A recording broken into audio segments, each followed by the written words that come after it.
Today's topic is going to be about depression.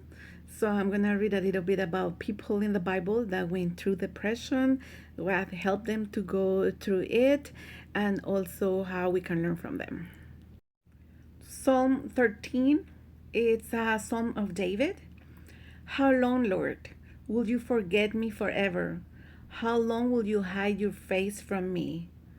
How long I must fight with my thoughts and day after day have sorrow in my heart? How long will my enemy win over me? What we can understand from what we just read is that it's normal for us to go through difficulties, to have these negative thoughts, and to ask God, how long are we going to be with this sorrow? And God understands us and He listens to us. So we don't always have to be super happy, pretending that everything is fine. Like we will have moments in life where we will be very sad, very unhappy. And our enemy is the devil, and he uses people that will hurt us. So we just have to trust in God and find strength in God. Job chapter 3. May the day of my birth perish, and the night that say a boy is conceived, that day may turn to darkness. May God above not care about it. May no light shine on it.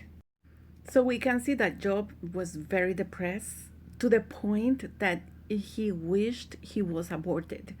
And sometimes we go through difficulties in life and we also ask ourselves, or we ask God or our moms, and we're like, why was I born? Why wasn't I aborted? Because sometimes we think that it's easier to be dead than to be alive. And that was the case with Job. And what we learn from it is that we are here for a reason. God put us here for a reason, and we're gonna live here as long as God wants us to be. So in the meantime, we look for God, we look for His face, we seek Him, and we do good to others. First King, chapter 19, verse 4. While Elijah himself went a day's journey into the wilderness, he came to a broom bush, sat down under it, and prayed that he might die. I have enough, he said. Lord, take my life. I'm no better than my ancestors. Then he lay down under the bush and fell asleep. In verse 7, the angel of the Lord came back a second time and touched him and said, Get up and eat, for the journey is too much for you. So he got up and ate and drank. And strengthened by the food, he traveled. So what we can learn from Elijah is that it was okay for him to be sad. It was okay for him to be depressed, but because it's gonna happen in our life. But sometimes what we need is to eat, drink water or a juice, and sleep. Sometimes that's what we need to recover and to have strength.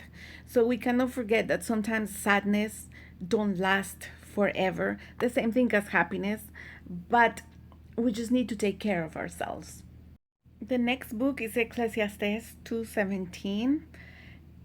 So King Solomon thought that everything was meaningless. And he said, So I hated life because the work that is done under the sun was grievous to me. All of it meaningless, a chasing after the wind. And I agree with him. He's absolutely right. Our life here is short. We don't know when we're gonna die.